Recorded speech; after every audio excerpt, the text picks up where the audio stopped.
Hay una conversación que tuve hace muchos años con un hombre que cambió mi forma de entender el dinero para siempre.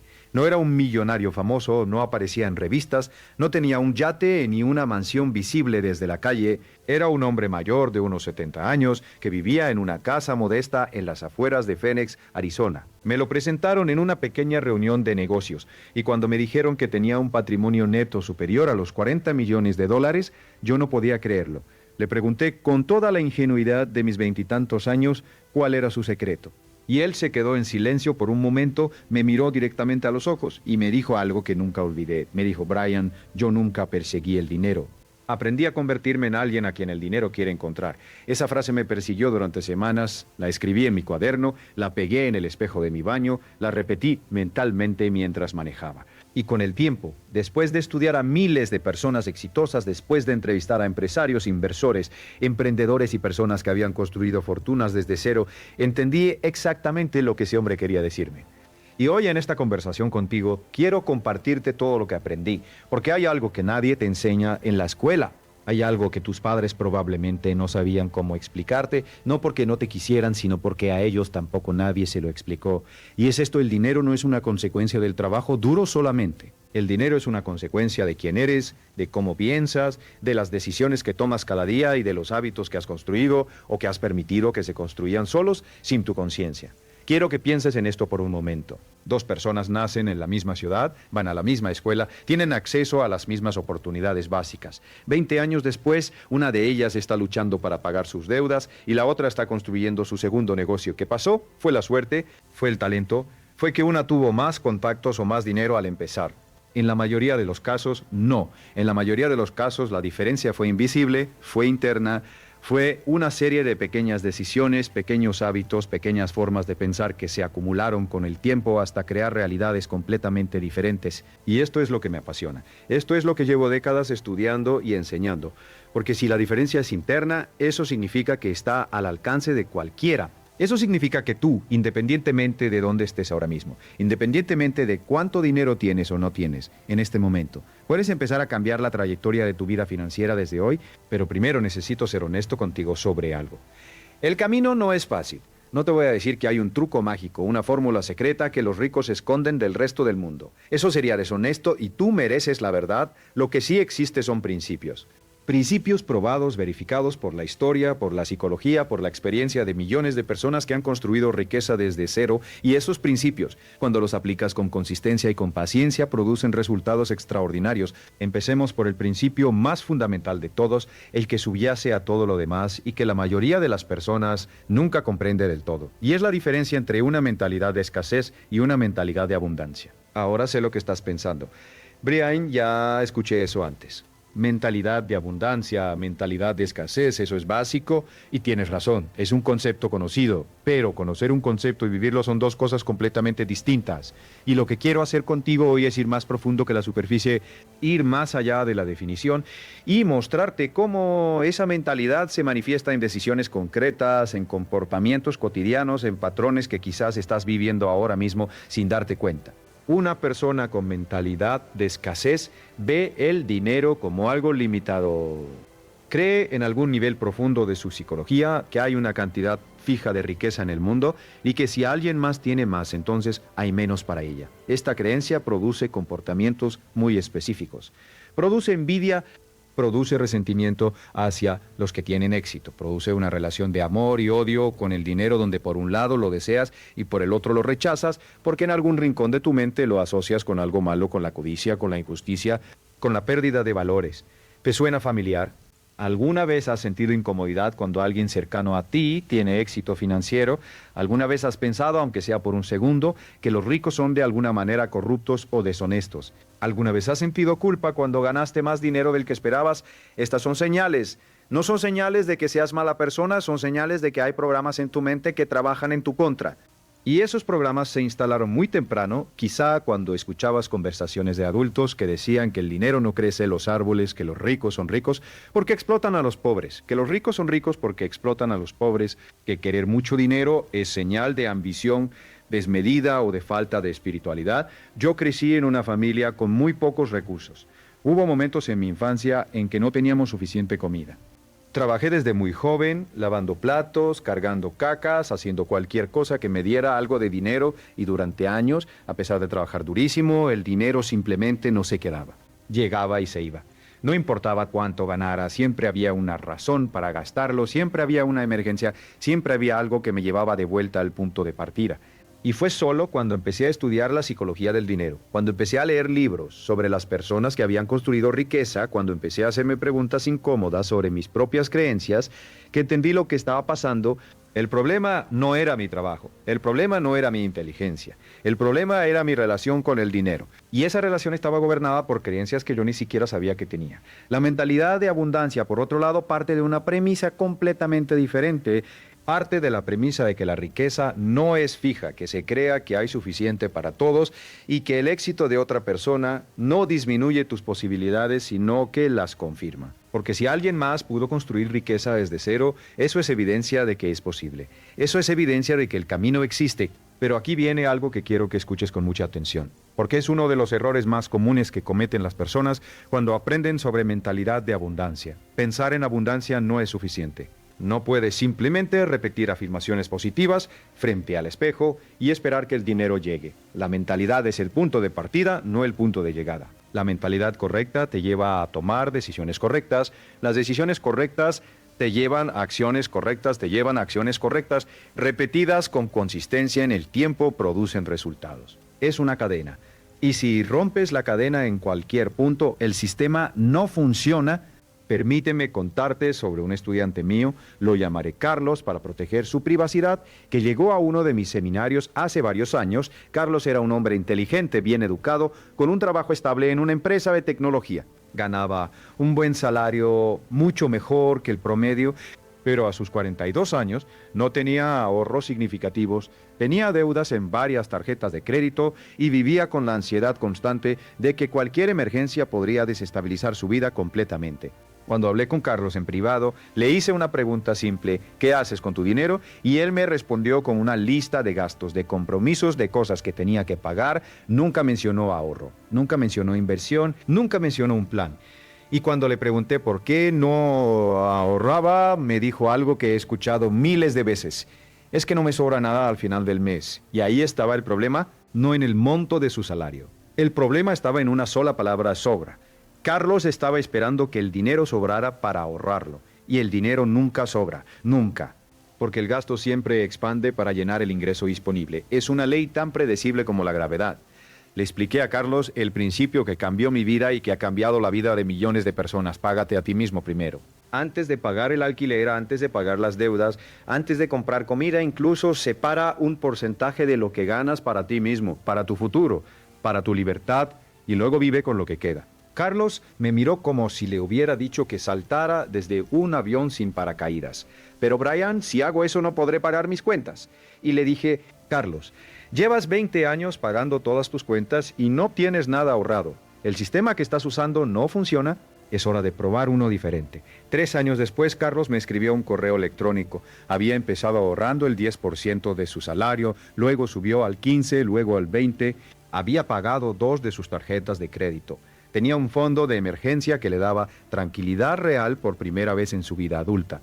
Y había empezado a invertir en un fondo indexado simple, sin complicaciones, sin necesitar ser un experto en finanzas. No se había hecho millonario en 3 años, pero había cambiado su trayectoria. Había cambiado la dirección en que viajaba su vida financiera. Y eso con el tiempo lo cambia todo. Ahora quiero hablarte de algo que considero uno de los conceptos más poderosos en el mundo de las finanzas personales y que al mismo tiempo es uno de los más subestimados. Estoy hablando del interés compuesto y sé que has escuchado este término antes, pero quiero que lo escuches de una manera diferente hoy. Albert Einstein, según se cuenta, llamó al interés compuesto la 8ª maravilla del mundo y dijo: el que lo entiende lo gana, el que no lo entiende lo paga. Esa segunda parte es especialmente importante y casi nunca se menciona. El que no entiende el interés compuesto lo paga en sus deudas de tarjeta de crédito, lo paga en sus préstamos, lo paga en años de trabajo que podrían haberse convertido en libertad financiera, pero que en cambio se convirtieron en pagos de intereses a instituciones financieras. Piensa en esto: una deuda de tarjeta de crédito con una tasa de interés del 20% anual. Si solo pagas el mínimo cada mes, puede tardar décadas en pagarse. y terminarás pagando 3, 4, 5 veces el monto original. El interés compuesto trabajando en tu contra es devastador, pero el interés compuesto trabajando a tu favor es transformador. Si inviertes $100 al mes, empezando a los 25 años, en un instrumento que produce un rendimiento promedio del 8% anual, para cuando tengas 65 años habrás invertido $48,000 de tu propio bolsillo. Pero el valor total de tu inversión será de aproximadamente $350,000. Eso es el poder del tiempo combinado con el rendimiento compuesto. Ahora, si esperas hasta los 35 para empezar y haces exactamente lo mismo, con el mismo monto mensual y el mismo rendimiento, terminarás con alrededor de $150,000. Esos 10 años de diferencia te costaron $200,000. No porque hayas invertido menos, sino porque le quitaste tiempo al proceso. Y el tiempo es el ingrediente que no se puede comprar ni recuperar. Por eso uno de los principios más importantes que puedo compartirte es este: empieza hoy. No cuando tengas más dinero, no cuando las condiciones sean perfectas, no cuando hayas pagado todas tus deudas. Empieza hoy con lo que tienes, aunque sea una cantidad pequeña, porque cada día que pasa sin invertir es un día de crecimiento compuesto que pierdes para siempre. Pero hay algo que interfiere con este principio, algo que actúa como un veneno silencioso en la vida financiera de millones de personas y que quiero que examinemos con honestidad. Estoy hablando de la gratificación inmediata, de la incapacidad o la resistencia a sacrificar algo hoy para obtener algo mucho mejor mañana. Vivimos en una era diseñada para la gratificación inmediata. Cada aplicación en tu teléfono, cada tienda en línea, cada anuncio que ves está diseñado con una precisión científica para activar el centro de recompensa de tu cerebro y hacerte querer algo ahora, no después, ahora. Y las empresas que diseñan estos sistemas son extraordinariamente buenas en lo que hacen. El resultado es una epidemia de deuda de consumo. Personas que compran cosas que no necesitan con dinero que no tienen para impresionar a personas a las que en el fondo no les importa. Y cada compra impulsiva, cada deuda de consumo, cada cuota que se extiende por meses o años es una cadena invisible que te ata al trabajo, que te obliga a seguir trabajando para pagar el pasado en lugar de construir el futuro. Recuerdo haber leído sobre un experimento psicológico famoso, el experimento del malvavisco, que se realizó en la Universidad de Stanford en los años 60. Se ponía a un niño frente a un malvavisco y se le decía: puedes comerte este ahora, o si esperas 15 minutos sin comértelo, te daré 2. Y luego el investigador salía de la habitación. Lo fascinante no fue solo ver qué hacían los niños en ese momento. Lo fascinante fue el seguimiento que se hizo décadas después. Los niños que habían podido esperar, que habían demostrado capacidad de diferir la gratificación, tenían en promedio mejores resultados académicos, mejores relaciones, mejores empleos y sí mejores situaciones financieras que los niños que no habían podido esperar. La capacidad de decir no hoy para poder decir sí a algo mejor mañana es una de las habilidades más poderosas que un ser humano puede desarrollar, y es una habilidad, no es un rasgo de personalidad fijo con el que naces o no naces, es algo que se puede aprender, practicar y fortalecer. ¿Cómo se fortalece? Exactamente como se fortalece un músculo, con práctica progresiva. Empieza con pequeñas resistencias. Cuando sientas el impulso de comprar algo que no habías planeado, espera 24 horas antes de hacerlo. Solo 24 horas en la mayoría de los casos, el impulso pasará y te darás cuenta de que no lo necesitabas realmente. Luego extiende ese periodo, 48 horas, una semana. Y con el tiempo, tu capacidad de distinguir entre lo que quieres en el momento y lo que realmente te sirve a largo plazo se volverá mucho más clara. Ahora quiero hablarte de algo que me parece uno de los temas más importantes y al mismo tiempo más malentendidos en el mundo de las finanzas personales. La diferencia entre activos y pasivos, y voy a explicártelo de una manera que espero que se quede contigo para siempre. Un activo es algo que pone dinero en tu bolsillo. Un pasivo es algo que saca dinero de tu bolsillo. Así de simple, así de radical. Tu casa es un activo. Aquí es donde mucha gente se sorprende. Si vives en tu casa y la estás pagando con una hipoteca, en este momento esa casa es un pasivo. Estás sacando dinero de tu bolsillo cada mes. Puede convertirse en un activo en el futuro cuando la hayas pagado completamente y su valor haya aumentado, pero en este momento, mientras la estás pagando, es un pasivo. Tu auto es un activo en casi ningún caso. Los autos se deprecian, pierden valor con el tiempo y además de perder valor requieren combustible, mantenimientos seguros. Son pasivos puros. Una inversión en acciones que genera dividendos es un activo. Sí, está poniendo dinero en tu bolsillo sin que tengas que hacer nada más que haberla adquirido. Un negocio que genera ingresos mientras tú duermes es un activo, absolutamente.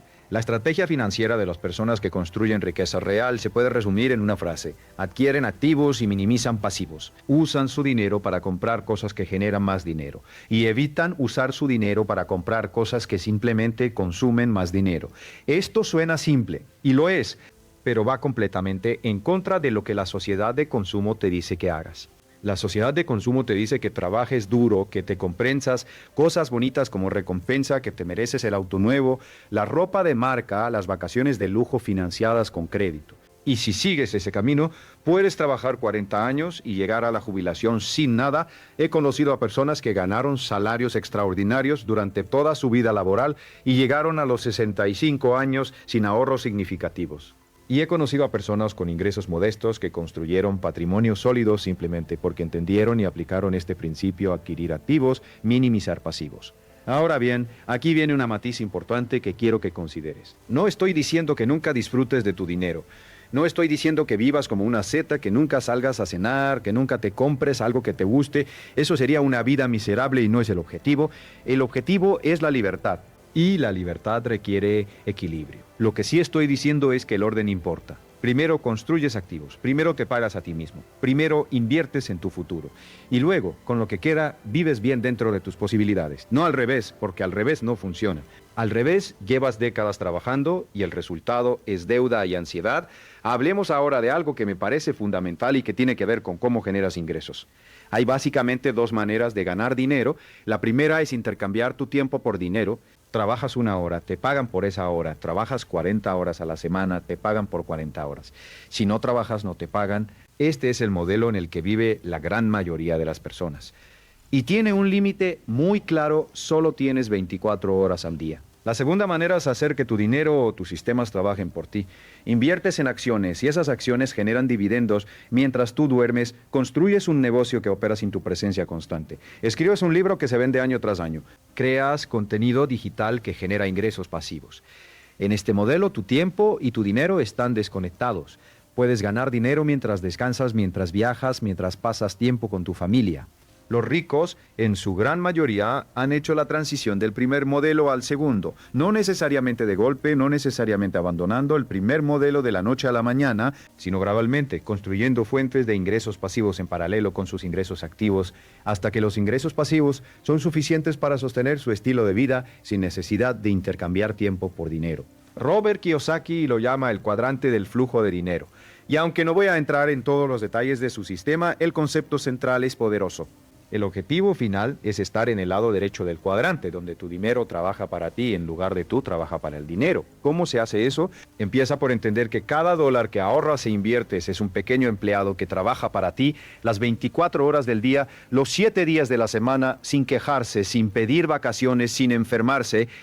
Cuantos más empleados de ese tipo tengas, más dinero generan mientras tú haces otras cosas. Ahora, quiero hablar de algo que considero uno de los mayores errores financieros que cometen las personas y que tiene que ver no con el dinero en sí, sino con el tiempo. El error de pensar que siempre habrá tiempo para empezar después. Cuando tenga más dinero, empiezo a ahorrar. Cuando pague esta deuda, empiezo a invertir. Cuando mis hijos sean mayores, me preocupo por mi jubilación. Mañana es el país más poblado del mundo. Todos viven allí. Y el problema con vivir en mañana es que cuando mañana llega, se convierte en hoy y entonces vuelves a aplazarlo para mañana. He conocido a hombres y mujeres de 55 años que me dicen con una mezcla de vergüenza y pánico que no tienen nada ahorrado para la jubilación. Y cuando les pregunto cuándo pensaban empezar, me dicen que siempre pensaron que había tiempo, que siempre había algo más urgente, que la vida se fue pasando. La vida siempre se va pasando. Esa es su naturaleza. Y por eso la disciplina financiera no es algo que puedas dejar para cuando las condiciones sean perfectas. Las condiciones nunca serán perfectas. Siempre habrá una razón para esperar. La única pregunta es si vas a empezar de todas formas. Hay un concepto que me gusta mucho y que uso frecuentemente en mis conferencias: el costo de la inacción. Cuando evaluamos una decisión financiera, tendemos a pensar en el costo de actuar. ¿Cuánto me cuesta invertir? ¿Cuánto pierdo si la inversión no funciona? Pero rara vez pensamos en el costo de no actuar. ¿Cuánto me cuesta no invertir durante 10 años?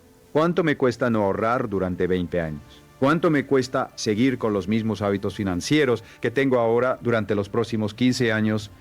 Cuando haces esos cálculos, cuando ves el costo real de la inacción, la urgencia de empezar hoy se vuelve mucho más clara, Permíteme ahora hablar de algo que tiene que ver con la manera en que te relacionas con el trabajo y con la generación de valor. Porque hay una creencia muy extendida que dice que trabajar más horas es la clave para ganar más dinero, y aunque el trabajo duro es absolutamente necesario, no es suficiente por sí solo, y en muchos casos no es el factor limitante. El factor limitante no es cuántas horas trabajas. El factor limitante es cuánto valor produces para otras personas. Y estas dos cosas no siempre están correlacionadas. Un médico que trabaja 12 horas al día produce un valor enorme para sus pacientes. Un abogado que resuelve un caso complejo produce un valor enorme para su cliente. Un emprendedor que crea un producto que mejora la vida de miles de personas produce un valor enorme para el mercado. Y el mercado con el tiempo tiende a recompensar el valor. La pregunta que deberías hacerte regularmente no es ¿cómo puedo trabajar más horas?, sino ¿cómo puedo producir más valor? Y luego, ¿cómo puedo hacer que ese valor llegue a más personas? Esa segunda pregunta es la que separa a los que ganan bien de los que construyen riqueza real. Porque cuando encuentras una manera de que tu valor llegue a más personas sin que requiera proporcionalmente más de tu tiempo, eso es cuando los números empiezan a cambiar de manera dramática. Un conferenciante que habla frente a 100 personas produce cierto valor. Pero si graba esa conferencia y la convierte en un curso en línea que puede comprar 1 millón de personas, el valor que produce se multiplica sin que su tiempo se multiplique en la misma proporción. Un autor que escribe un libro trabaja una vez, pero ese libro puede venderse durante décadas. Un empresario que construye un sistema de ventas eficiente puede escalar sus ingresos sin escalar linealmente su tiempo. Estoy hablando de apalancamiento. El apalancamiento es la capacidad de producir resultados desproporcionados en relación con el esfuerzo invertido. Y las personas que construyen riqueza real son, casi sin excepción, personas que han aprendido a usar el apalancamiento de manera efectiva. El apalancamiento puede venir del dinero cuando inviertes y ese dinero trabaja por ti. Puede venir de otras personas cuando construyes un equipo que multiplica tu capacidad de producir. Puede venir de los sistemas cuando creas procesos que funcionan sin tu supervisión constante. Puede venir del conocimiento cuando aprendes algo que te permite producir resultados que otros no pueden producir. Y puede venir de la tecnología que hoy más que nunca permite a una sola persona llegar a millones. Quiero detenerme aquí un momento para hablar de algo que me parece profundamente importante y que tiene que ver con la educación financiera. No la educación que recibes en la escuela, porque en la mayoría de los países la educación financiera prácticamente no existe en el currículo escolar, sino la educación que tú mismo te das, la que buscas, la que inviertes tiempo y dinero en adquirir. Jim Rohn, uno de mis mentores y uno de los grandes pensadores sobre el éxito y la riqueza, tenía una frase que me marcó profundamente. Decía, la educación formal te dará una manera de ganarte la vida, la autoeducación te hará rico. Piensa en eso. La educación formal te da habilidades para conseguir un empleo. La autoeducación te da la capacidad de crear oportunidades. Y hay una diferencia enorme entre esas dos cosas. Las personas que construyen riqueza son casi universalmente lectores voraces. Son personas que invierten en cursos, en mentores, en experiencias de aprendizaje, no porque tengan tiempo de sobra, sino porque entienden que cada hora invertida en aprender algo relevante puede multiplicarse en resultados durante años. Warren Buffett, el inversor más exitoso de la historia moderna, dice que dedica aproximadamente el 80% de su tiempo a leer y pensar, 80%. Cuando le preguntan cuál es el secreto de su éxito, señala a una pila de libros y dice, lee 500 páginas al día. Así funciona el conocimiento, se acumula como el interés compuesto. Ahora no estoy diciendo que tengas que leer 500 páginas al día así, pero sí te estoy diciendo que si no tienes un programa sistemático de autoeducación en finanzas, en negocios, en inversión, en psicología del éxito, estás dejando sobre la mesa una cantidad enorme de potencial. Lee un libro al mes sobre finanzas personales o negocios. Escucha podcasts de personas que han construido lo que tú quieres construir. Busca un mentor, alguien que ya esté donde tú quieres estar y que esté dispuesto a compartir su experiencia contigo. Invierte en cursos y seminarios, no como un gasto, sino como una inversión en el activo más importante que tienes, tu mente. Hablemos ahora de los hábitos, porque si hay algo que define la trayectoria financiera de una persona más que cualquier otra cosa, son sus hábitos cotidianos. No sus grandes decisiones ocasionales, sino lo que hace todos los días casi sin pensar de manera automática. Aristóteles decía que somos lo que hacemos repetidamente. Y en el contexto financiero, esto es absolutamente cierto. Tu situación financiera actual es el resultado de tus hábitos financieros pasados y tu situación financieros pasados y tu situación financieros actuales. Esto puede ser una noticia aterradora o una noticia liberadora, dependiendo de cómo lo mires. Aterradora porque implica responsabilidad total. Nadie más es responsabilidad total, nadie más puede cambiarlos por ti. Liberadora porque implica que tienes el poder de cambiar tu futuro cambiando lo que haces hoy. ¿Cuáles son los hábitos financieros de las personas que construyen riqueza? He estudiado este tema durante décadas y hay patrones muy claros que se repiten una y otra vez. El primer hábito es el ahorro sistemático. Las personas ricas ahorran de manera sistemática, no cuando les sobra dinero, sino como el primer uso de cada ingreso que reciben. Se pagan a sí mismas primero. Es el principio del que hablamos antes, pero quiero enfatizarlo de nuevo porque es fundamental. El segundo hábito es el seguimiento de sus finanzas. Las personas que construyen riqueza saben exactamente cuánto ganan, cuánto gastan y cuánto invierten. No de manera obsesiva, sino de manera informada. Tienen claridad sobre su situación financiera. Y esa claridad les permite tomar mejores decisiones. Sabes cuánto gastaste el mes pasado en comida, en entretenimiento, en suscripciones que quizás ni usas. La mayoría de las personas no lo sabe. Y lo que no mides no puedes mejorar. El tercer hábito es la inversión consistente. Las personas ricas invierten regularmente, independientemente de las condiciones del mercado. No intentan predecir cuándo el mercado va a subir o bajar. Simplemente invierten una cantidad fija cada mes, mes tras mes, año tras año.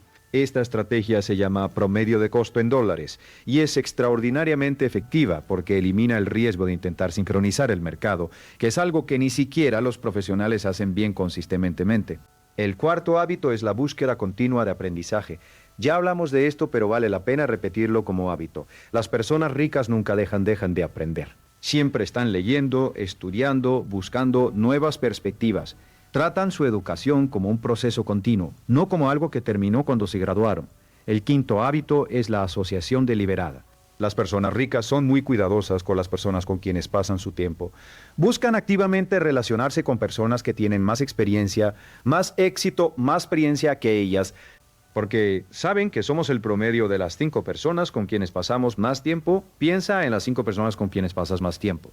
Tienen hábitos financieros que admiras, tienen una mentalidad que te inspira, te desafían a crecer, o por el contrario, se quejan constantemente de la economía, del gobierno, de la falta de oportunidades, tiene una mentalidad de víctima que refuerza la tuya. No estoy diciendo que abandones a tus amigos o a tu familia, pero sí te estoy diciendo que seas intencional sobre a quién buscas para aprender, para inspirarte, para aprender, para inspirarte, para recibir consejo. Busca mentores. Busca comunidades de personas que estén construyendo lo que tú quieres construir. El ambiente que creas alrededor de ti tiene un impacto enorme en tus pensamientos, tus decisiones y tus resultados. Ahora quiero hablar de algo que considero uno de los temas más importantes y al mismo tiempo más ignorados en la educación financiera: la gestión del riesgo. Porque hay una idea muy extendida que dice que para construir riqueza hay que tomar grandes riesgos. Y eso simplemente no es cierto. Las personas que construyen riqueza de manera sostenible no son grandes tomadores de riesgo, son grandes gestores de riesgo. Hay una diferencia enorme. Un gran tomador de riesgo apuesta todo a una sola idea con la esperanza de ganar grande. Un gran gestor de riesgo diversifica, analiza, protege su capital y busca oportunidades donde el potencial de ganancia es significativamente mayor que el potencial de pérdida. Warren Buffett tiene 2 reglas de inversión. La primera, nunca pierdas dinero. La segunda, nunca olvides la primera regla. Esto puede sonar paradójico porque todos sabemos que las inversiones conllevan riesgo, pero lo que Buffett quiere decir es que la protección del capital es tan importante como su crecimiento. Que perder dinero no es solo un evento financiero, es también un evento psicológico que puede llevarte a tomar decisiones irracionales por miedo o por desesperación. La diversificación es una de las herramientas más poderosas para gestionar el riesgo. No pongas todos tus huevos en la misma canasta. Invierte en diferentes clases de activos, acciones, bonos, bienes, raíces, quizás tu propio negocio. Cuando una clase de activos baja, otra puede subir y el impacto total en tu patrimonio es menor. Pero hay otro tipo de diversificación que me parece igualmente importante y que pocas personas consideran: la diversificación de ingresos. Tener múltiples fuentes de ingresos es una de las estrategias más efectivas para construir seguridad financiera real. Si tienes un solo ingreso y ese ingreso desaparece, tu vida entera se desestabiliza. Si tienes 3 o 4 fuentes de ingresos, la pérdida de una es un inconveniente, no una catástrofe. ¿Cómo construyes múltiples fuentes de ingresos? gradualmente. Mientras mantienes tu fuente de ingresos principal, dedicas una parte de tu tiempo y energía a construir una segunda fuente. Puede ser una inversión que genere dividendos, puede ser un pequeño negocio paralelo, puede ser consultoría en tu área de experiencia, puede ser contenido digital. El punto es que empieces a pensar en términos de múltiples flujos de ingresos en lugar de depender de uno solo. Permíteme ahora hablar de algo que toca la psicología más profunda de nuestra relación con el dinero y que tiene que ver con el miedo. El miedo es quizás el mayor obstáculo financiero que enfrentan las personas, no la falta de oportunidades, no la falta de capital. El miedo a perder, el miedo a equivocarse, el miedo al juicio de otros si fracasas, el miedo a lo desconocido, el miedo a ser diferente, a destacar, a tener más que las personas de tu entorno. Este último miedo es especialmente interesante y pocas veces se habla de él. Hay personas que en algún nivel profundo de su psicología tienen miedo de tener éxito financiero porque creen que eso las separará de su grupo, de su familia, de su comunidad. Porque han visto o escuchado que el dinero cambia a las personas, que los ricos son diferentes, que tener más que los demás crea distancia. Y entonces inconscientemente se sabotean, toman malas decisiones financieras, gastan el dinero antes de que pueda acumularse, rechazan oportunidades que podrían llevarlos a un nivel diferente. Todo para quedarse donde están, donde se sienten seguros, donde son aceptados. Si esto resuena contigo, quiero que lo consideres seriamente, porque el autosabotaje financiero es real y es mucho más común de lo que se reconoce. Y la única manera de superarlo es traerlo a la conciencia, examinarlo y decidir deliberadamente que tu crecimiento financiero no tiene que costar tus relaciones ni tu identidad. Puedes ser rico y seguir siendo tú. Puedes tener éxito financiero y seguir siendo generoso, humilde, conectado con las personas que amas. De hecho, la libertad financiera puede hacer que seas una mejor versión de ti mismo, porque cuando no estás constantemente preocupado por el dinero, tienes más energía, más atención, más presencia para las cosas y las personas que realmente importan. Hablemos ahora de la deuda, porque hay dos tipos de deuda y confundirlos puede ser uno de los errores financieros más costosos que cometes. La deuda mala es la deuda de consumo, es la deuda que usas para comprar cosas que se deprecian o que consumas. La deuda de tarjeta de crédito para comprar ropa, electrónicos, vacaciones, el préstamo para comprar un auto que pierde valor cada año. Esta deuda te hace más pobre. Te cobra intereses por el privilegio de gastar dinero que no tienes y te obliga a pagar ese dinero más los intereses en el futuro, lo que significa que trabajas más para pagar el pasado. La deuda buena, en cambio, es la deuda que usas para adquirir activos que generan ingresos. Un préstamo para comprar una propiedad que alquilas y que genera más dinero del que te cuesta el préstamo. Un crédito para invertir en tu negocio que multiplica tus ingresos. Una inversión educativa que aumenta significativamente tu capacidad de generar valor. Esta deuda te hace más rico porque el activo que adquieres trabaja para pagarse a sí mismo y además genera ganancia adicional. La clave es ser muy claro sobre qué tipo de deuda estás asumiendo en cada momento. Y en general, la regla es simple. Nunca usas deuda para comprar cosas que se deprecian, solo usa deuda para adquirir activos que aprecian o que generan ingresos. Ahora quiero hablar de algo que me parece profundamente relevante para la época en que vivimos y que tiene que ver con la velocidad del cambio y la necesidad de adaptación. El mundo económico está cambiando más rápido que nunca en la historia. Las industrias que existían hace 20 años están siendo transformadas o eliminadas por la tecnología. Los trabajos que existían hace 10 años están siendo automatizados. Y al mismo tiempo están surgiendo oportunidades completamente nuevas que no existían hace 5 años. En este contexto, la adaptabilidad es una de las habilidades financieras más importantes que puedes desarrollar. La capacidad de aprender nuevas habilidades, de explorar nuevas fuentes de ingreso, de reconocer oportunidades emergentes y actuar sobre ellas antes de que sean obvias para todos. Las personas que construyen riqueza en el siglo XXI son personas que no se aferran a una sola manera de ganar dinero, que están constantemente aprendiendo y adaptándose, que ven el cambio como una fuente de oportunidades en lugar de una amenaza. Esto no significa que tengas que cambiar de carrera cada año. Significa que debes mantener una actitud de apertura y de aprendizaje continuo. Significa que debes estar atento a las tendencias en tu industria y en la economía en general. Significa que debes estar dispuesto a explorar nuevas posibilidades, aunque sean incómodas o desconocidas. Una de las preguntas que me hago regularmente y que te recomiendo que te hagas es esta. ¿Qué habilidades o conocimientos, si los tuviera, cambiarían significativamente mi capacidad de generar ingresos? Y luego actúo en consecuencia. Busco aprender esas habilidades, adquirir esos conocimientos, cerrar esa brecha entre donde estoy y donde podría estar. Quiero hablar ahora de la importancia de tener metas financieras claras, porque hay algo que he observado consistentemente en décadas de trabajo con personas en todo el mundo. Las personas que tienen metas financieras específicas, escritas con plazos definidos, logran resultados financieros significativamente mejores que las personas que solo tienen deseos vagos de tener más dinero o ser financieramente libre algún día. Un deseo es una niebla, una meta es un destino. Y cuando tienes un destino claro, puedes trazar un camino para llegar ahí. ¿Cuánto dinero quieres tener en 5 años? En 10 años, ¿cuándo quieres poder dejar de trabajar por necesidad y hacerlo solo por elección? ¿Cuánto necesitas para eso? ¿Cuánto necesitas ahorrar e invertir cada mes para llegar ahí? Cuando haces estos cálculos, cuando conviertes tus sueños en números concretos y en planes de acción específicos, algo interesante sucede en tu cerebro. Tu mente subconsciente empieza a buscar activamente oportunidades que te acerquen a esa meta. Empiezas a notar cosas que antes pasaban desapercibidas. Empiezas a tomar decisiones que están alineadas con tu objetivo. Empiezas a actuar diferente. Los psicólogos llaman a esto activación del sistema de activación reticular. Es el filtro de tu cerebro que decide qué información merece tu atención.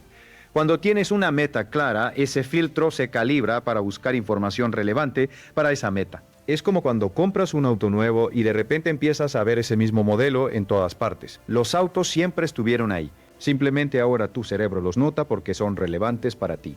Escríbelas con detalle, con emoción, con la sensación de que ya las estás viviendo, revísalas cada mañana. Deja que se conviertan en parte de tu programación mental. Y luego actúa cada día en dirección a ellas. Permíteme ahora hablar de algo que considero uno de los principios más poderosos y al mismo tiempo más contraintuitivos sobre el dinero.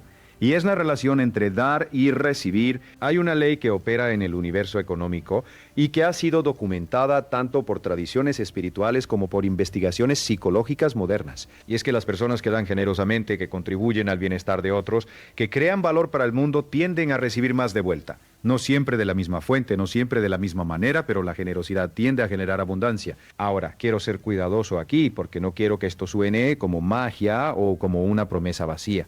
La conexión entre dar y recibir no es mágica, es psicológica y social.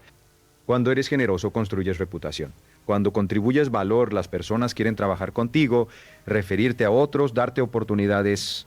Cuando tienes una mentalidad de abundancia que te permite dar sin miedo, eso también cambia cómo te ves a ti mismo y cómo interactúas con el mundo. Andrew Carnegie, uno de los hombres más ricos de la historia, donó la mayor parte de su fortuna a causas educativas y sociales. Y decía que el hombre que muere rico muere deshonrado, no porque el dinero sea malo, sino porque la riqueza tiene un propósito más allá de la acumulación personal. Yo he practicado la generosidad sistemática durante décadas. Doy un porcentaje de mis ingresos a causas que creo que hacen el bien en el mundo. Y puedo decirte con la honestidad de alguien que ha vivido esto, que nunca he sentido que esa generosidad me ha hecho más pobre. Al contrario, hay algo en el acto de dar que expande tu mentalidad, que te hace sentir más abundante, que te conecta con un propósito más grande que simplemente acumular para ti mismo. No te estoy diciendo que des todo lo que tienes, te estoy diciendo que incluyas la generosidad en tu plan financiero, que reserves un porcentaje de tus ingresos para contribuir a algo más grande que tú, y que lo hagas no como un sacrificio, sino como una inversión en quién quieres ser y en el mundo que quieres crear. Quiero hablar ahora de algo que tiene que ver con la paciencia y la perspectiva a largo plazo, que es quizás la característica que más distingue a los que construyen riqueza real de los que persiguen el dinero sin encontrarlo. Vivimos en una cultura de lo inmediato. Queremos resultados rápidos, queremos que las cosas funcionen ahora. Y cuando no funcionan de inmediato, nos rendimos, cambiamos de estrategia, buscamos algo diferente. Este patrón, repetido una y otra vez, produce una vida de empezar cosas sin terminarla, de plantar semillas sin cosechar, de construir sin completar. La riqueza real se construye despacio, más despacio de lo que la mayoría de las personas está dispuesta a esperar. Y eso es precisamente porque la mayoría de las personas nunca la construye, no porque no tengan acceso a la información correcta, no porque no tengan las oportunidades, sino porque no tienen la paciencia para dejar que el proceso funcione. Hay un concepto en el mundo de la inversión que se llama tiempo en el mercado versus momento en el mercado. Y básicamente dice que la cantidad de tiempo que mantienes tus inversiones es mucho más importante que cuándo exactamente las haces. El inversor que compra y mantiene durante 20 años, independientemente de las fluctuaciones del mercado, casi siempre supera al inversor que intenta comprar en los mínimos y vender en los máximos. ¿Por qué? Porque el mercado a largo plazo tiende a subir, siempre a subir. Ha tenido caídas dramáticas, ha tenido crisis, ha tenido momentos de pánico, pero a largo plazo el valor se crea. Y el inversor paciente que se mantiene en el mercado durante esas caídas, que no vende por miedo cuando todo parece derrumbarse, ese inversor captura todo el crecimiento a largo plazo. La paciencia no es pasividad. La paciencia es la capacidad de actuar correctamente y luego confiar en el proceso. Es la capacidad de plantar el árbol sabiendo que no comerás de sus frutos mañana, sino en 10 años. Y esa capacidad en el contexto financiero vale millones. Quiero compartirte ahora algo que me parece uno de los conceptos más liberadores que he encontrado en mi estudio de la riqueza y el éxito. Y es la idea de que la libertad financiera no es un número, es una relación. Mucha gente cree que la libertad financiera significa tener $1.000.000 o 5 millones o 10 millones y se pasan la vida persiguiendo ese número sin nunca alcanzarlo o alcanzándolo y descubriendo que no se sienten libres. La libertad financiera real es cuando tus ingresos pasivos superan tus gastos. Cuando el dinero que genera tu patrimonio, sin que tengas que trabajar activamente, es suficiente para sostener tu estilo de vida. Y ese punto puede alcanzarse con un patrimonio relativamente modesto si tus gastos son razonables. O puede requerir una fortuna enorme si tus gastos son exorbitantes. Por eso la libertad financiera tiene dos palancas: aumentar tus ingresos y disminuir tus gastos necesarios. La mayoría de las personas solo piensa en la primera palanca, pero la segunda palanca es igualmente poderosa y mucho más inmediata. Cada dólar que reduces en tus gastos fijos mensuales es un dólar que acerca tu punto de libertad financiera. Esto no significa vivir en la miseria. Significa ser intencional sobre qué gastos realmente añaden valor a tu vida y cuáles son simplemente hábitos, inercia o presión social. Significa distinguir entre lo que necesitas y lo que la publicidad te ha convencido de que necesitas. Henry David Thoreau escribió en el siglo XIX algo que sigue siendo profundamente relevante.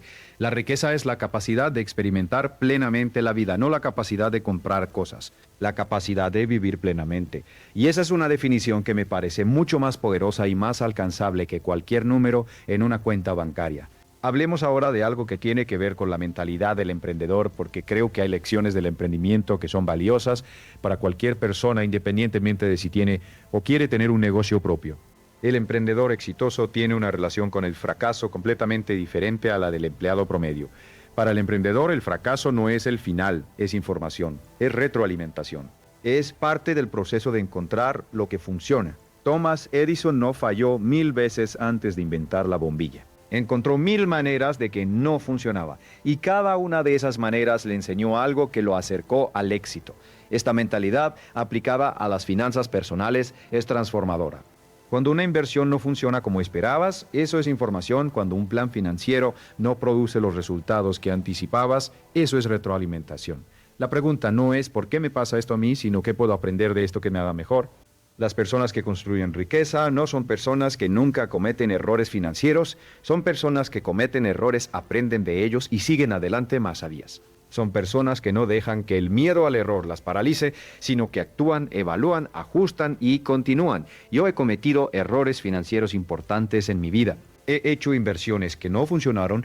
He tomado decisiones de negocios que resultaron ser equivocadas. He perdido dinero en proyectos que creí que serían exitosos.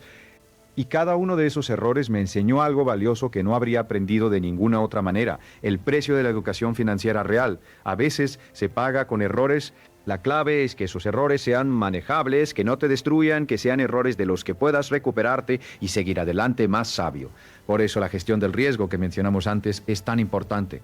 No para eliminar el riesgo, sino para asegurarte de que los errores que cometes no sean catastróficos. Quiero hablar ahora de algo que toca el corazón de todo lo que hemos discutido y que tiene que ver con el propósito. Porque he conocido a personas que tienen mucho dinero y son profundamente infelices.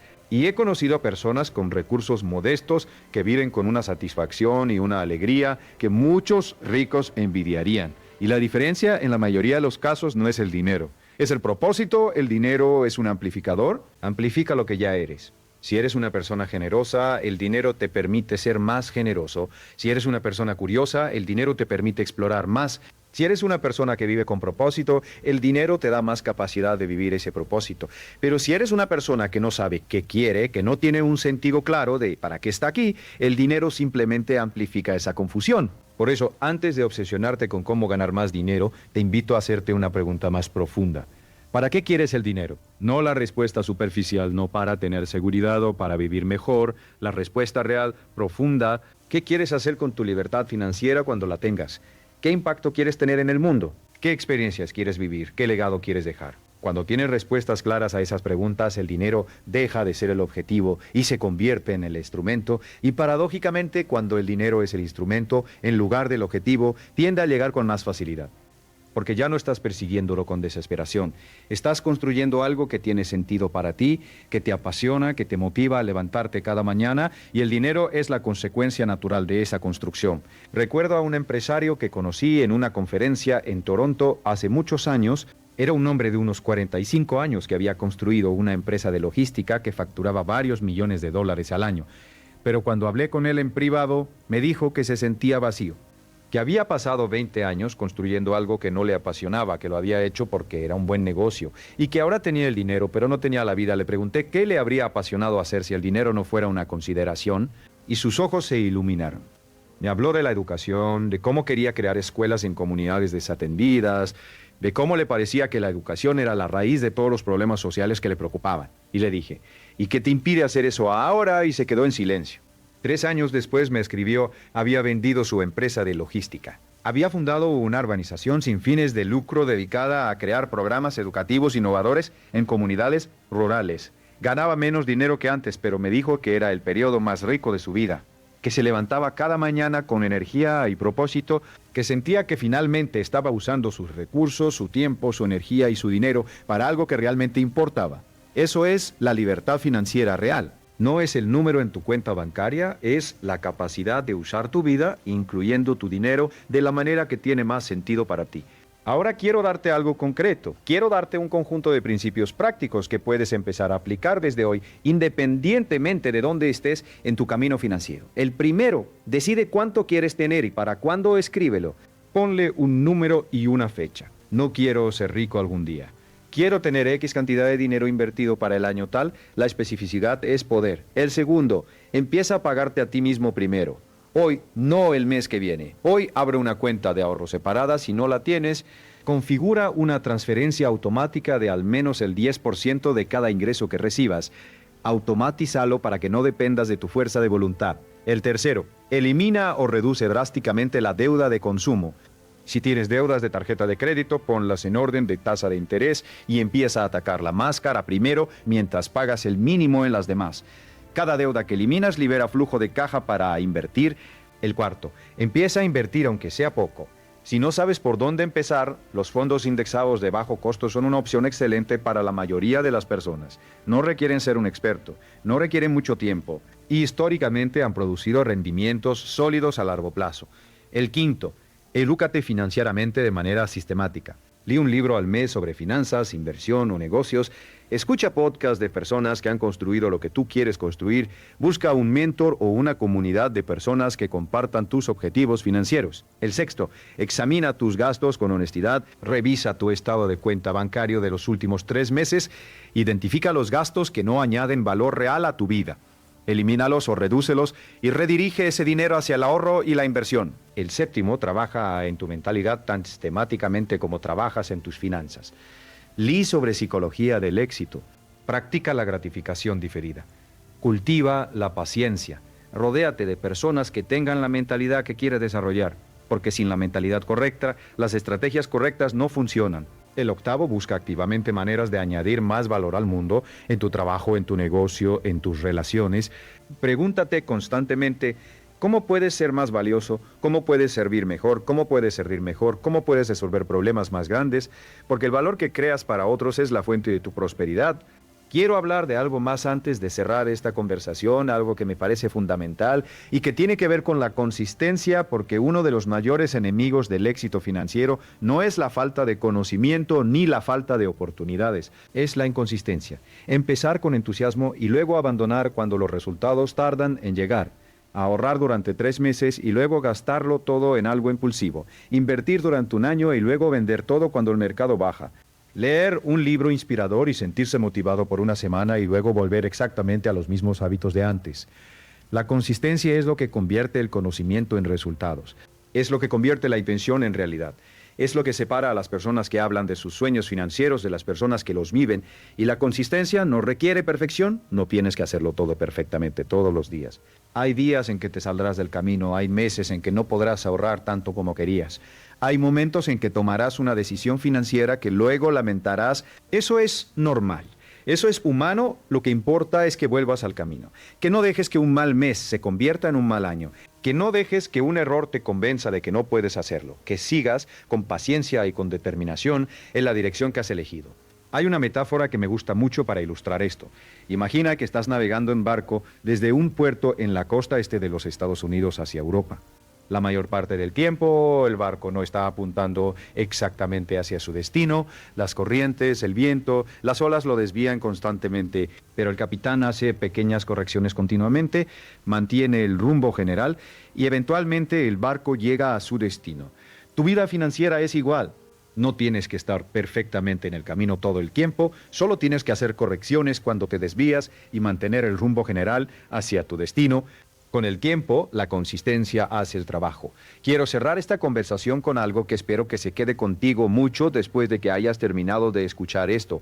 Y es una reflexión sobre el tiempo. El tiempo es el recurso más democrático que existe. Todos tenemos exactamente las mismas 24 horas al día. El millonario y el que no tiene nada tienen el mismo número de horas. La diferencia está en cómo se usan esas horas, en qué se piensa durante esas horas, en qué decisiones se toman durante esas horas. Y el tiempo tiene una propiedad única que ningún otro recurso tiene, no se puede recuperar.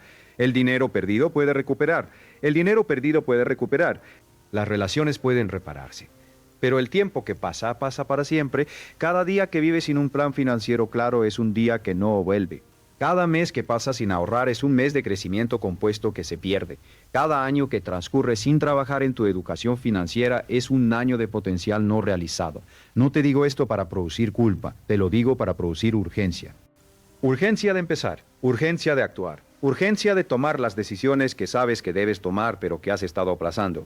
Porque aquí está la verdad que ese hombre mayor en Phoenix me enseñó hace tantos años, la verdad que he pasado décadas verificando y enseñando. El dinero no busca a las personas que lo persiguen desesperadamente. El dinero busca a las personas que se han preparado para recibirlo, las personas que han desarrollado los hábitos correctos, la mentalidad correcta, las habilidades correctas, el carácter correcto. Cuando te conviertes en alguien que produce valor consistentemente, que ahorra e invierte sistemáticamente, que aprende continuamente, que actúa con integridad y con propósito, que gestiona el riesgo con sabiduría y que tiene la paciencia para dejar que el tiempo haga su trabajo, entonces el dinero no tiene que ser perseguido. Llega como consecuencia natural de quién eres y de lo que haces. Eso es lo que ese hombre quería decirme, eso es lo que he aprendido en décadas de estudio y experiencia. Y eso es lo que te dejo hoy. No esperes que las condiciones sean perfectas. No esperes tener más información, más tiempo, más dinero para empezar. Empieza hoy con lo que tienes desde donde estás. Porque el mejor momento para plantar un árbol fue hace 20 años y el segundo mejor momento es ahora. Tu futuro financiero no está determinado por tu pasado, no está determinado por tu familia, por tu educación, por el país donde naciste, ni por las circunstancias que te tocaron. Está determinado por las decisiones que tomas hoy, mañana y el día siguiente. Por los hábitos que construyes a partir de este momento. Por la persona en que decides convertirte y esa persona, la persona que el dinero busca, está dentro de ti. Siempre ha estado ahí, solo necesita que la elijas. Gracias por tu tiempo y tu atención. Ahora ve y actúa.